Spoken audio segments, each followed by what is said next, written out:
Taiwan Semiconductor Manufacturing Company dominates the world of advanced chip production. South Korea leads in memory chips that power smartphones and computers. These nations appear as titans in the semiconductor industry, driving the digital age forward. Yet, a less visible force holds immense power over them. Japan, through its mastery of chemical engineering and material science, controls the critical inputs these industries rely on. This is not about factories or chips themselves, but about the obscure chemicals and materials that make them possible. A single decision from Japan can halt production lines in Seoul and Taipei, shaking the global economy.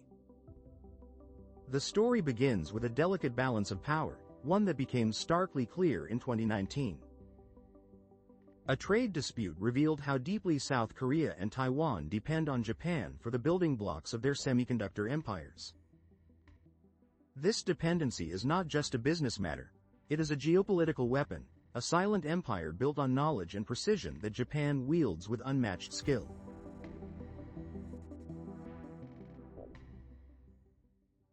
South Korea stands as a powerhouse in memory chips. Companies like Samsung and SK Hynix hold over 73% of the global market for DRAM, the short-term memory that keeps computers and phones running smoothly.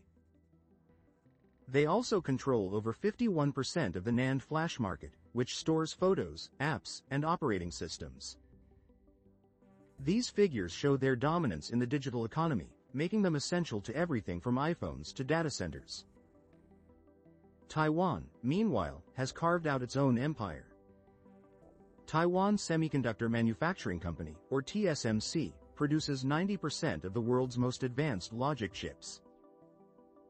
These are the brains behind artificial intelligence, smartphones, and cutting-edge technology. TSMC's role is so critical that Taiwan calls it a silicon shield, a deterrent against conflict because the world cannot afford to lose its chip supply. This shield has shaped global strategy, positioning Taiwan as too vital to fail. But both nations rely on something far less visible: Japan's chemical empire. Japan controls about half of the global market for all semiconductor materials. Two companies, Shin Etsu Chemical and Sumco, supply over 60% of the world's silicon wafers, the foundational disks for chips. This control over raw materials gives Japan a chokehold on the supply chain, one that can disrupt entire industries with a single move. In late 2018, a court ruling in South Korea sparked a crisis. The Supreme Court ordered Japanese companies, including Mitsubishi Heavy Industries and Nippon Steel, to compensate victims of forced labor from Japan's colonial rule before 1965. South Korea saw this as justice for individuals. Japan viewed it as a violation of a 1965 treaty that settled all claims. Tensions rose, and Japan responded not with words but with action. On July 1, 2019, Japan tightened export controls on 3 chemicals critical to South Korea's semiconductor industry. These were not random choices but surgically precise targets. Fluorinated polyimides, used in flexible OLED displays, had a 94% dependency on Japan. Photoresists, essential for printing circuit patterns, had a 92% reliance. Ultra-high purity hydrogen fluoride, needed for cleaning and etching silicon wafers, had a 44% dependency overall, but for the purest grades used in advanced chips, South Korea relied on Japan for nearly 100%. Japan's new rules required exporters to apply for individual licenses for each shipment, a process that could take up to 90 days. To South Korea's chipmakers, this was a declaration of economic war. Samsung's vice chairman Lee Jae-yong and SK Hynix's CEO rushed to Tokyo, pleading with suppliers for shipments. Companies scrambled to stockpile 90 days' worth of materials. The impact was immediate. Japanese exports of hydrogen fluoride to South Korea dropped by 87.9% overnight. The ripple effects reached far beyond Asia. American companies like Apple, Amazon, and Google, which depend on South Korean memory chips, feared a supply chain collapse. TSMC's company CEO called the dispute the industry's biggest uncertainty. South Korea's Kospi index hit a 7-month low, and the tech-heavy KOSDAQ plunged over 7%, triggering a rare trading halt. Japan had shown the world it could hold entire economies hostage with a bureaucratic flick of the wrist. Why does this dependency exist? South Korea and Taiwan are technological giants with vast resources. Why can they not produce these materials themselves? The answer lies in the almost magical complexity of Japan's chemical mastery, a craft honed over decades. Every chip starts with a silicon wafer, a shimmering disk that serves as the canvas for circuits. Producing one is an art form. The process, called the Czochralski method, begins with melting polycrystalline silicon in a quartz crucible at 1425 degrees Celsius. A seed crystal is dipped into the molten silicon and pulled upward at a few centimeters per hour, while the crucible and seed rotate in opposite directions. This creates a single crystal ingot, up to 2 meters long and weighing hundreds of kilograms, grown in a vibration-free environment under an inert argon atmosphere. The challenge is purity. These wafers must be 11 nines pure, 99.9999999% pure silicon. That means one impurity per trillion, like a single flawed grain of sand on a kilometer-long beach.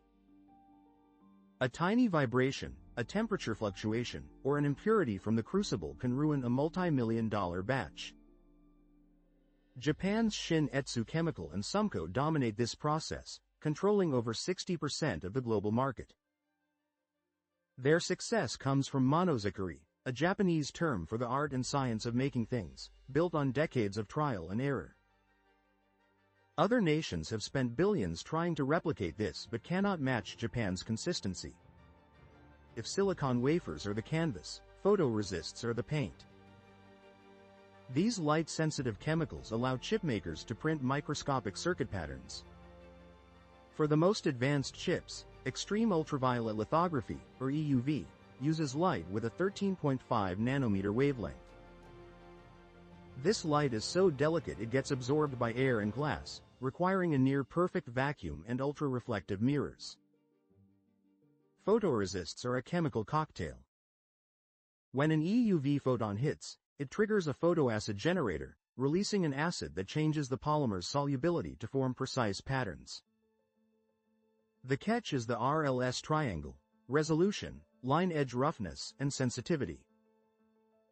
High sensitivity speeds up production but risks rough edges and defects. Smoother lines and better resolution require more photons, slowing the process. Balancing these factors is a chemical puzzle. Japanese companies like JSR Corporation, Tokyo Oka Kogyo, and Shin Etsu Chemical hold 90% of the EUV photoresist market. Their recipes, perfected over 40 years, are a closely guarded secret, making replication nearly impossible. Taiwan Semiconductor Manufacturing Company is the world's most important chipmaker, producing over 60% of semiconductors by revenue and 90% of chips below 10 nanometers. Yet, it depends on Japan for these critical materials.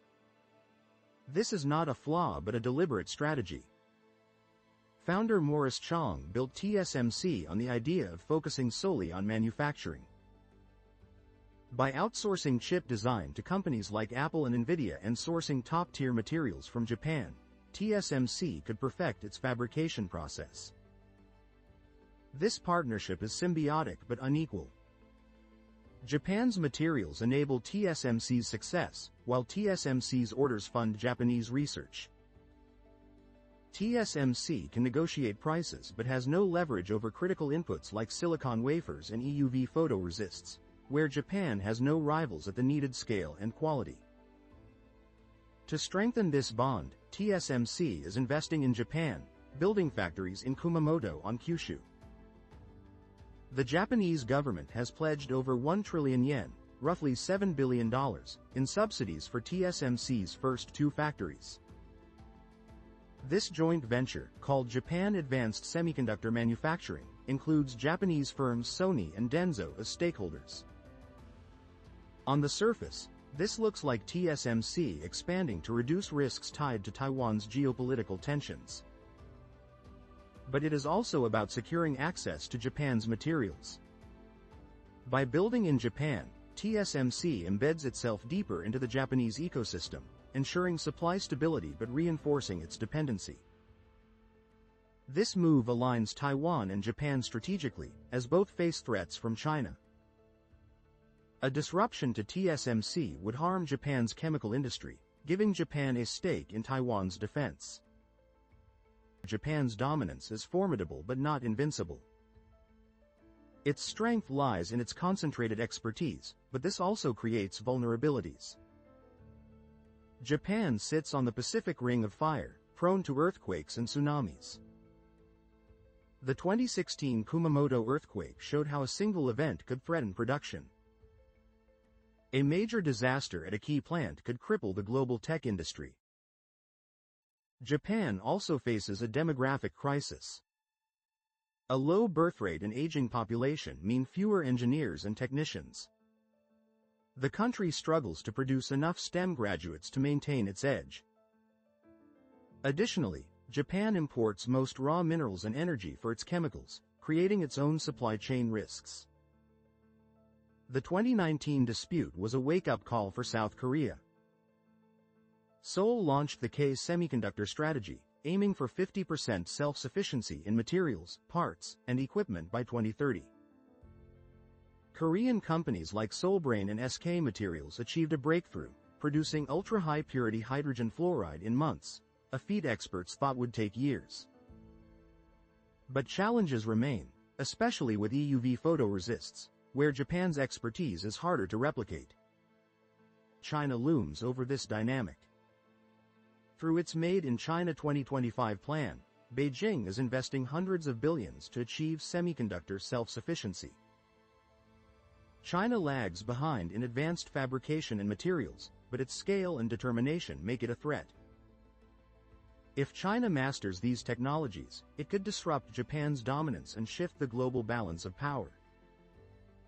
South Korea and Japan are also reducing reliance on China for raw materials. Japan's Sojitz is building a plant in Kyushu to produce anhydrous hydrogen fluoride, aiming to meet 40% of Japan's demand and reduce dependence on Chinese fluorspar.